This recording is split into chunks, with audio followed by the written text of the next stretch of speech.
সদন সাজে। আচ্ছা, এখানে একটা বক্তব্য আছে, রসিক ভক্ত অনেক আছেন দেখে বোঝা যাচ্ছে, তাই আমি আপনাদের সামনে একটা প্রস্তাব তুলতে চাই। আপনাদের কি মনে প্রশ্ন হচ্ছে না, মায়েদের প্রশ্ন হচ্ছে না, যে ওই ভ্রমরগুলো ওই তাড়াতাড়ি ফুল থেকে পালিয়ে আসার জন্য ছটফট কেন করছে? বেশ তো, যদি হেলা ফুলে মধু পান করে, ভ্রমর যদি মধু পান করে আর ওই ফুলটা যদি বন্ধ হয়ে যায়, যাক না, ওই ভ্রমরের তো হুল আছে, নাই? ভ্রমরের হুল নাই? মায়েরা হুল নাই ভ্রমরের? সে হুলটাকে পরাগের মধ্যে ভরে দিয়ে যখন মধু তোলে, হরিবল হরিবল, তাই না? তখন ভ্রমরের মুখে কোনো আওয়াজ থাকে না, আগে যা আওয়াজ করে নেয়, কিন্তু মধু পান করার সময় মুখে কোনো শব্দ থাকে না। তা ভ্রমরের হুল আছে, তা এটা যদি ঠিক সত্য কথা হয়, তাহলে আমরা পালিয়ে আসার জন্য ছটফট করছি কেন? ফুল যদি বন্ধ হয়ে যায়, তাহলে ফুলের পাপড়িগুলোকে কেটে ফুটো করে, দেখবেন অনেক জায়গায় ওই পদ্ম ফুল হেলা ফুল তুলতে যাবেন, দেখবেন পাপড়ি ফুটো ফুটো হয়ে আছে, তার মানে পোকা বেরিয়েছে। ফুটো করে তো বেরিয়ে আসতে পারবে, ছটফট করছে কেন? এখানে মহাজনে কলম দিলেন, তোমরা যে ভ্রমণের কথা জিজ্ঞেস করছো তারা তো কোনো সাধারণ ভ্রমণ নয়, হরিবল হরিবল হরিবল, তারা হলো বৃন্দাবনের ভ্রমণ, তারা হলো সাধক সাধিকা ভ্রমণ, তারা তো ফুলের ক্ষতি জানে না। কেন ফুলের ক্ষতি করে না জানো? না, তারা আশ্রয় করে, তারা হলো গৃহস্থিত ভ্রমণ, তাই তারা ফুলের ক্ষতি করে না গো,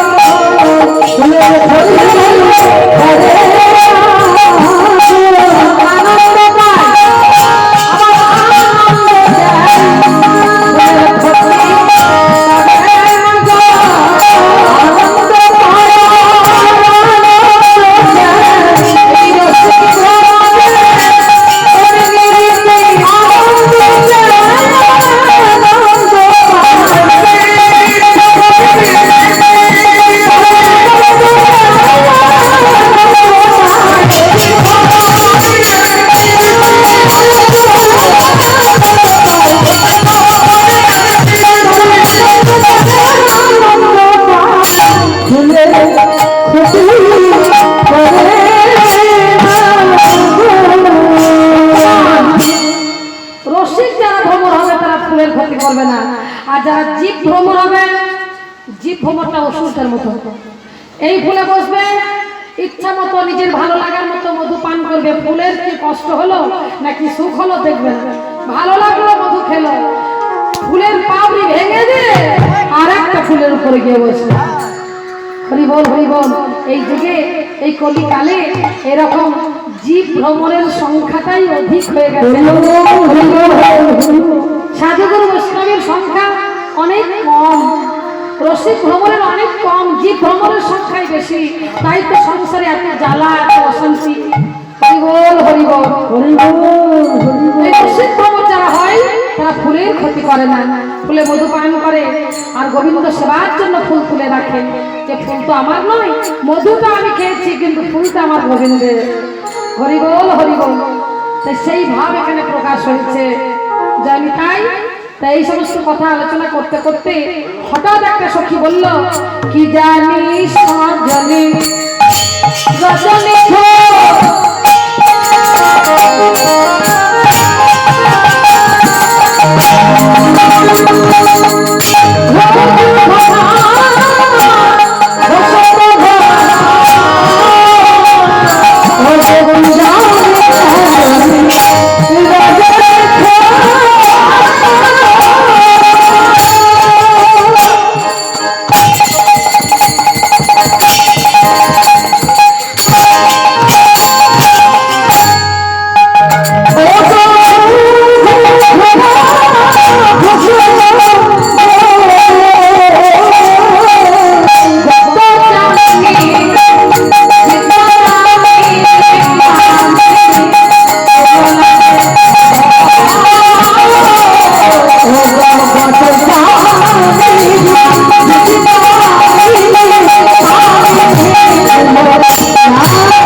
থোর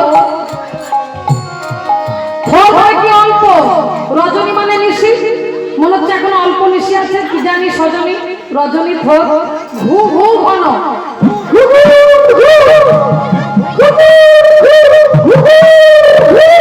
ঘুঘু ডাকে না ভোরবেলায়, ঘু ঘু ঘন ঘোষত ঘোষ ঘুঘু ডাকছে।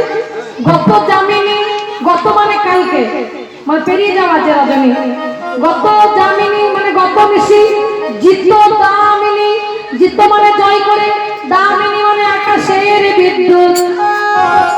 গত নিশিটা হলো আকাশের বিদ্যুতের যে গতি, আকাশের বিদ্যুতের কি নাম? ক্ষণপ্রভা, যার নাম হলো চঞ্চলা চপলা, আসে চিরকির করে চলে যায়। ওই নিশিটা যেমন আসে আর চলে যায়, তেমনি গত জামিনী জিত দামিনী দামিনীর গতিকে পরাজয় করে, গত রজনীটা দামিনীর গতিকে পরাজয় করে এসেছিল, সেটা বোঝা যাচ্ছে। গত দামিনী জিত দামিনী কামিনী গুলো লাগে আমাদেরকে লজ্জা দিয়ে, নিশি যেমন এলা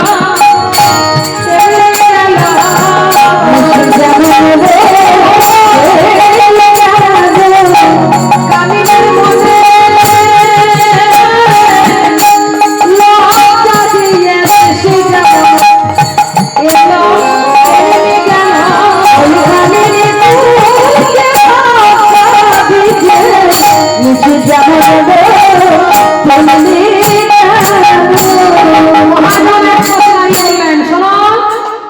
যেমন এলো তেমন গেল, বললো না দোষ হবে। ব্রহ্মার দ্বাদশ রজনী নিয়ে এই রাস রজনী, বিশাল রজনী, যে রজনী এখনো চলছে বাবা, এখনো সেই বৃন্দাবনে মধুর বাঁশি বাজারে, বাঁশির গানে টানে টানে ময়ূর নাচে রে, হ্যাঁ এখনো সেই রাধা রানী বাঁশি শুনে হয় পাগলিনী, অষ্টসখীর শিরোমণি নব সাজারে, এখনো সেই সখাগুলি, এখনো সেই গাভীগুলি সকাল সঙ্গে কোলাগুলি বন মাঝেরে, এখনো সেই বৃন্দাবনে বাঁশি বাজে। তাই সেই রাত এখনো চলছে। ও সখী, তুমি কিন্তু নিশ্চিত ছোট বলো না, ছোট নিশ্চিত বলো না। বলছে কেন? তাহলে আমার মনে হচ্ছে যে এই তো এলাম, কারণ সুখের নিশি এমনি পোহা, সুখের নিশি এমনি পোহা, দুঃখের হলে নিশি পোহাতে চাই না, সুখের নিশি এমনি পোহা, দুঃখের নিশি হলে পোহাতে চাই না, এই জগতে এমনি নিশি, দুঃখের নিশি হলে পোহাতে চাই না, এই জগতে এমনি নিশি, দুঃখের নিশি হলে পোহাতে চাই না, এই জগতে এমনি নিশি, দুঃখের নিশি হলে পোহাতে চাই না, ওগো সুখের নিশি সুখের নিশি এমনই প্রভাব। যদি তাই তাই কি বলছে দেখুন মায়েরা, ভালো করে শুনুন। যদি দেখা যায় যে আপনাদের চোখে বালি পড়েছে, রাত্রি 12টা চোখে বালি পড়েছে, চোখ কর্কর করছে, বা বুকে কোনো হাড়ে ব্যথা বা হাত পা ভেঙেছে, মায়েরা সেই রাত্রিবেলায় কোনো টুকটুকি পাবেন না, গাড়ি পাবেন না, পাস ট্রেন কোনো কিছু যোগাযোগ পাবেন না, ডাক্তারও খোলা থাকবে না। তা বলুন তো মায়েরা, সেই দুঃখের রজনীটা কি প্রভাত হয়? বাবারা কি বলেন? বালি চোখে পড়েছে, কর্কর করছে, রাত্রি প্রভাত হবে কি? একটা 5 মিনিটের কাটা আছে, ঘড়ির যে একটা 5 মিনিটের কাটা, একটা ঘর থেকে আরেক ঘর গেলে 5 মিনিট, সেই 5 মিনিটের একটা কাটা করতে করতে মনে হবে বাবরে বাবরে 4-5 ঘন্টা হয়ে গেল, আর 5 মিনিটের একটা কাটা শুনলো না। কেন এমন হয়? দুঃখের রজনী। আর সুখের রজনী হলে বোঝাই যায় না। তাই বলছে সখী, তোমরা রাস রজনীতে ছিলে, তাই তোমরা বুঝতে পারোনি নিশি ছোট নয়। তখন বলছে বেশ তো, বড় যদি নিশি তাহলে একটু আমরা দর্শন করবো রাধা গোবিন্দের শয়ন শোভা। তাই বলছে গলিতা ললিতা বসন সাজে দেবী জগতে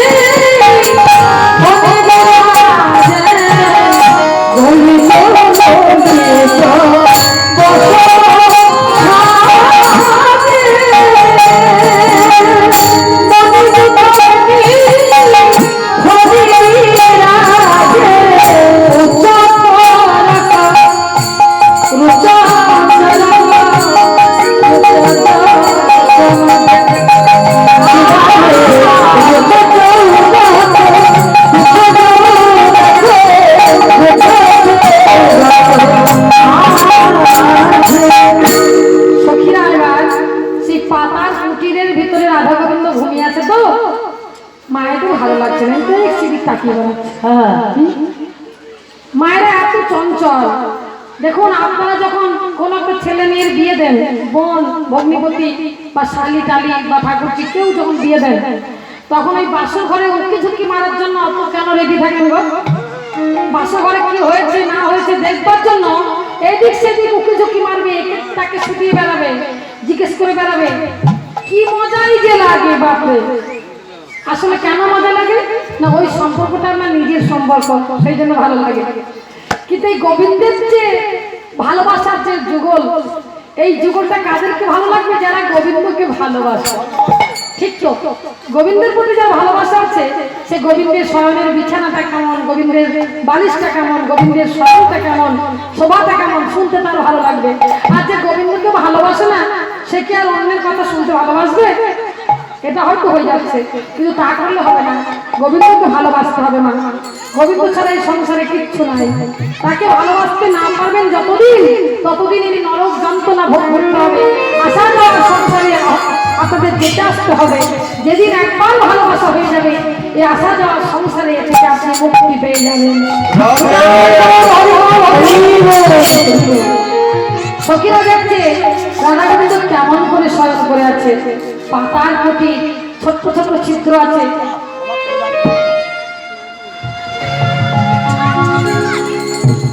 গবাক্ষের ভেতর দিয়ে তাকিয়ে তাকিয়ে দেখছে সখী। উচ্চ কোরক, কোরক মানে ময়ূর। উচ্চ কৌরক, উচ্চ চোরক। ওই ময়ূর যেন চোরের মতো লুকিয়ে আছে। ওই ময়ূরের ভয়ে ওই সাপ যেন চোরের মতো লুকিয়ে আছে। কেন না কুচো জোরকম আছে। কুচো যুগল রাধারানীর যে বক্ষ শোভা দেখে মনে হচ্ছে দুটো পাহাড়, যুগল পাহাড়। আর যুগল পাহাড়ের মাঝখান দিয়ে পড়ে আছে সেই বেনিটা, চুলের মণির মালা দিয়ে জড়ানো সেই চুলের বেনি। দেখে মনে হচ্ছে একটা সাদা দাগ, একটা কালো দাগ, যেন মনে হচ্ছে সাপ। চুলের বেনিতে যদি মণির মুক্ত মালা জড়ানো থাকে, সাপের মতো লাগবে না? সাপটা ওই বুকের মানে যুগল পর্বতের মাঝখান দিয়ে পড়ে আছে। দেখে মনে হচ্ছে বেনি ফনি ভয়ে লুকাইয়াছে গো, বেনি ফনি ভয়ে লুকাইয়াছে গো, সুরারে গাছ ওরে বলে বেনি ফনি ভয়ে লুকাইয়াছে গো, ওই ভয়ে গাছ করিবে বলে বেনি ফনি ভয়ে লুকাইয়াছে গো।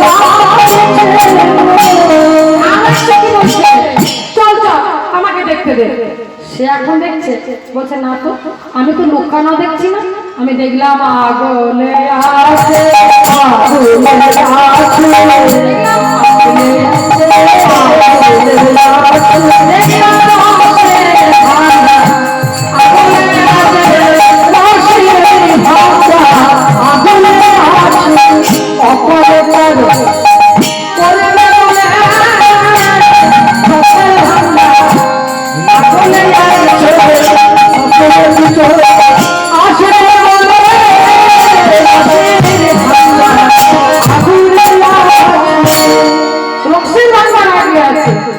তখন বলছে তাই? হ্যাঁ। তখন দেখছে বাহ, ভারী সুন্দর শোভা হয়েছে। তরিত জড়িত জলত ভাতি, তরিত মানে বিদ্যুৎ, তার সঙ্গে জড়িয়ে আছে জড়িত জলত, জলত মানে মেঘ, ভাতি মানে শোভা। তরিত জড়িত জলত ভাতি, দেখে মনে হচ্ছে মেঘের সঙ্গে এমন করে রাধা কৃষ্ণ জড়িয়ে আছে। দেখে মনে হচ্ছে মেঘের সঙ্গে যেন বিদ্যুতের জড়াজড়ি। তরিত জড়িত জলত ভাতি, দুহু সুখে দুহু অলমাতি, যদি ভাবার রসবাদ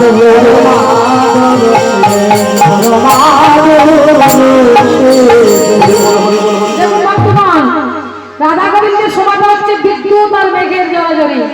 একসাথে জিজ্ঞেস করলো, হ্যাঁ রে বিদ্যুতের সঙ্গে তুলনা করছিস, তা আকাশের বিদ্যুতের সঙ্গে মেঘের যখন জড়াজড়ি হয় তখন তো বৃষ্টি হয়, তা তোদের এই কৃষ্ণ রাধারানীর এই মেঘ বিদ্যুতের জড়াজড়িতে বৃষ্টি হয়?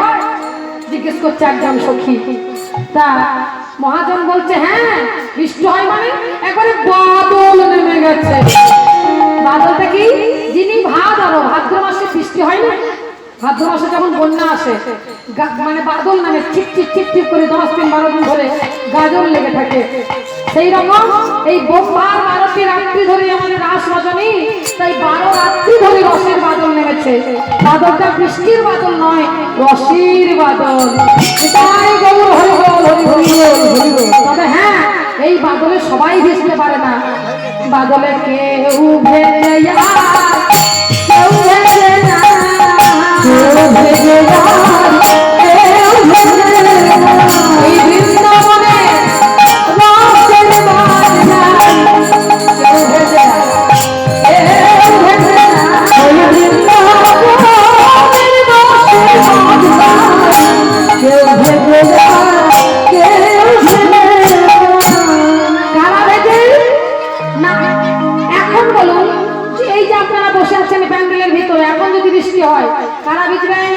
যারা ওই যে প্যান্ডেলের বাইরে বাইরে রাস্তায় দাঁড়িয়ে আছে তারা ভিজে যাবে।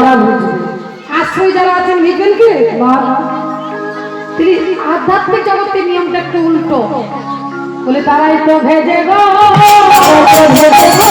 তারাই তো ভেজে গো, তারাই তো ভেজে গো।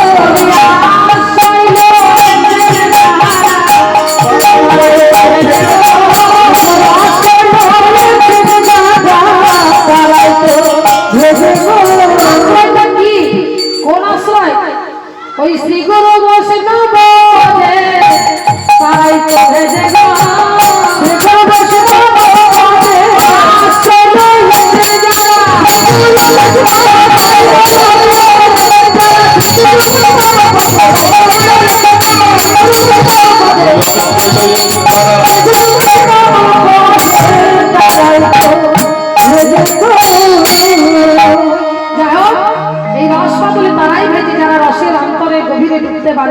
তারাই ভেজে বাবা, হরিবল, বাকিরা ভেজে না।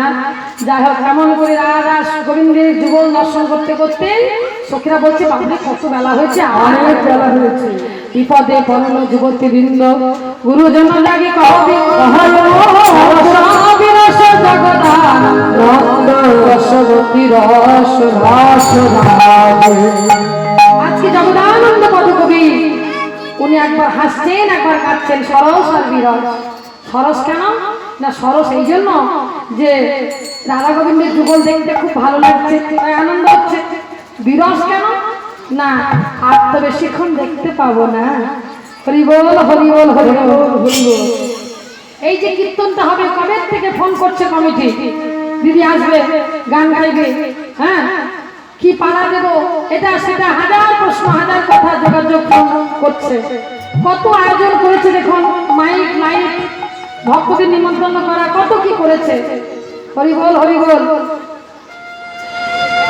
প্রভুর পঞ্চতত্ত্বের সেবা বসিয়েছে, সেবক রেখেছে, কত কি কিছু করেছেন। কিন্তু এইবার কি কমিটির মনটা ভালো আছে?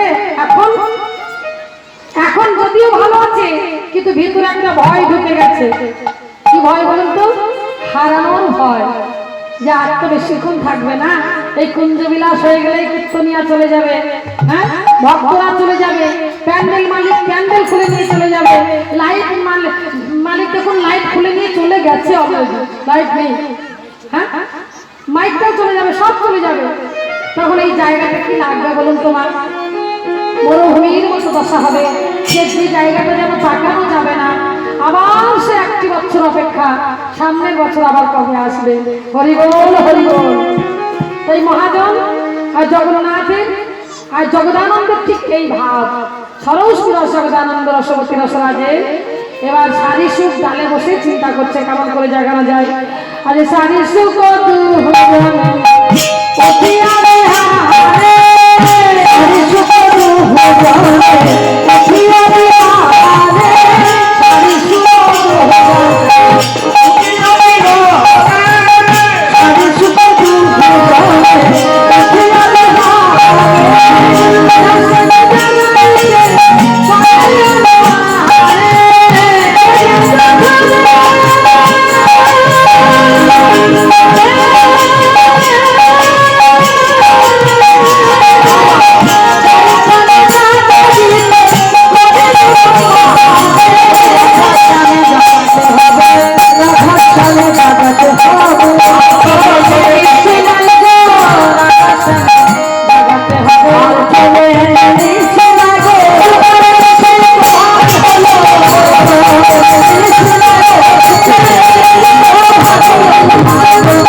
পাখি। পুরুষ টিয়া পাখিটির নাম সুখ আর নারী টিয়া পাখিটির নাম সারি। হরি বল। তারা দুটো টিয়া পাখি বাবা। পাখি কেন? এই বৃন্দাবনে বৃক্ষ তরুলতা যত আছে, গুলবলতা, হ্যাঁ বৃন্দাবনে ধুলিকোনা সব হলো 33 কোটি দেব দেবী বাবা। হরি বল হরি বল। মায়েরা জানেন কিনা জানি না, যখন গোবিন্দ গোলক ছেড়ে বৃন্দাবনে আসার সংকল্প নিলেন, দেবতারা ওই নারায়ণের পায়ে ধরে কাটতে লাগলেন, প্রভু আমাদের ছেড়ে যাবে, আমরা তোমার সঙ্গে সাথী হতে পারবো না দয়াময়। তো ভগবান বললেন, সব আমাদের নাটক লেখা হয়ে গেছে আর অভিনেতা অভিনেত্রী সব সিলেক্ট হয়ে গেছে, আর তো ফাঁকা জায়গা নাই।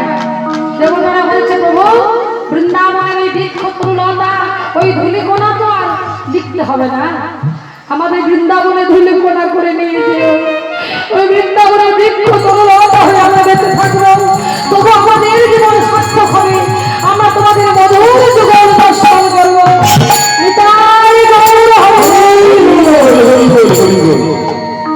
ভক্তগণ, বৃন্দাবনে সবাই হলো কৃষ্ণ ভক্ত, বৃন্দাবনে কেউ কৃষ্ণ বিদ্বেষী নয়, তাই তারাও রাধা গোবিন্দকে জাগানোর চেষ্টা করছেন। তাই সারি বলে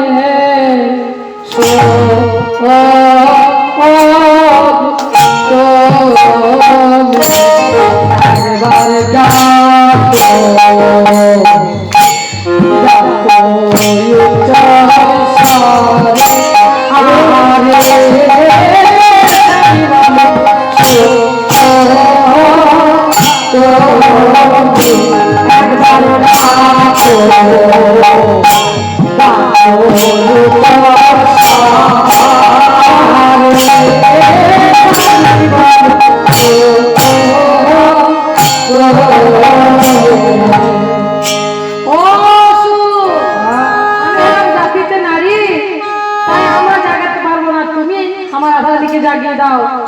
হ্যাঁ, নারী জাতি তো, নারী জাতির বেদন বুঝি। একটা নারী যখন স্বামীর কোলে শয়ন করে কত সুখ পায়, আমি তো বুঝি একটা নারী হয়ে আমি সর্বনাশ করবো না, রাধারানীর সুখ কেড়ে নেবো না। ও সুখ, তুমি পুরুষ জাতি, তোমার কঠিন হৃদয়, তুমি আমার রাধারানীকে জাগিয়ে দাও। যখন বলেছে তখন সুখ বলছে, কেন আমি জাগাতে পারবো না, পুরুষ বলে কি আমার করুণা নেই, তুমি জাগাও। সারি বলছে, আমাকে জাগাতে যদি হয় আমি জাগাবো বটে, কিন্তু ব্রজ ছেড়ে চলে যাব, ব্রজ ছেড়ে চলে এই বৃন্দাবনে আমার থাকব না, ওই ভাঙা যোগ ছেড়ে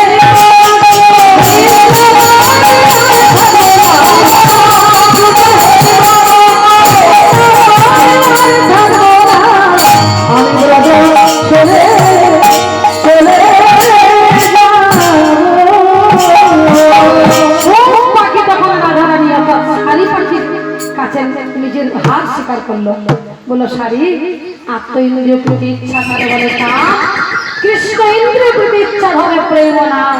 আমি বুঝতে পেরেছি আমার চলার ভুল হয়েছিল, আমি শুধু নিজের সুখের কথাই ভেবেছিলাম, আর তুমি নিঃস্বার্থ, তুমি যে রাধারানীকে ভালোবেসেছো নিঃস্বার্থ ভাবে, নিজের ক্ষতি হয় হোক তুমি যে রাধারানীর মঙ্গলের জন্য চেয়েছো। আজ আমি বুঝেছি আমি ভাগ্যবান, তোমার মতো প্রেয়সী, তোমাকে যেন জন্মে জন্মে যুগে যুগে আমি নিজের প্রেয়সী রূপে পাই। এমন কৃষ্ণ প্রেয়সী যার ঘরে থাকে তার কি পার হবার ভয় থাকে? আমি জাগতে দেব, কিন্তু সারি কি বলে জাগাবো একটু বলে দেবে? তা সারি বলছে, কেন তুমি জাগাও, রাধা কৃষ্ণ নাম গুণমালা, রাধা কৃষ্ণ রাধা কৃষ্ণ, তুমি তাই গাও, শুধু আমার রাধা রানীকে জাগাইয়ে দাও। তখন শারীর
বকুলানন্দিত কহে হরে সুখ বড় দুঃখ দিলি শ্যাম কমলের এই কেন লতা বলবানা ছাড়ালি সে বিনোদিনী হেরি শেষর অজনী সে বিনোদিনী হেরি শেষর অজনী চমকিয়া চারুপানে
চমকিয়া চারুপানে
গোবিন্দের পক্ষে বক্ষ ছিল গোবিন্দের পক্ষ থেকে যখন বক্ষ সরিয়ে হা কৃষ্ণ বলতে বসেছে হঠাৎ নয়ন খুলে দেখলো সর্বনাশ তো মেশি নাই আমি কি করবো এখন ধনী আমার প্রভাত জানিয়া ধরি মনেতে সংকট মানে প্রভাত জানিয়া ধরি মনেতে সংকট মানে ধনী আমার কত চাপি মধুরে জাগায় কত চাপি মধুরে জাগায় কেমন করে ঘরে যাব কেমন করে ঘরে যাব কেমন করে ঘরে যাব একে আমার ঘর ভালো ঘরে যাব একে আমার ঘর ভালো নয় কেমন করে ঘরে যাব শাশুড়ি ননদিনীর ঘরে ঘরে যাব শাশুড়ি ননদিনীর ঘরে সেবা কেমন করে ঘরে যাব রাধারানী ছিলেন রাজার মেয়ে হ্যাঁ রাজার মেয়ে হওয়া সত্ত্বেও স্বামী তো ভালো নয় স্বামী তো নপুংসক স্বামী ক্লিপ স্বামীর ভালোবাসা তো জীবনে পায়নি রাজার মেয়ে হয়ে এত টাকা পয়সা খরচা করে বিয়ে দিয়েছে স্বামী ক্লিপ হিজড়ে তা সত্ত্বেও সেই রাধারানীর শাশুড়ি ননদীর প্রতি কত ভয় হ্যাঁ এখনকার মেয়েরা হলে ভাত খাবে না এরকম সংসার হলে ভয় করবে তবু কাঁদছে আমি কেমন করে ঘরে যাবো আমার তো ঘর ভালো নয় দুটি চোখের জলে বুক ভাসিয়ে দিয়ে গোবিন্দ চরণ দুখানা ধরেছে গোবিন্দের চরণ দুখানা ধরেছে কোলের উপরে গোবিন্দের চরণ দুটো তুলে মৃদুমন্দ প্রদর্শন করছে নয়নের জলে ভেসে যায় ভেসে যায়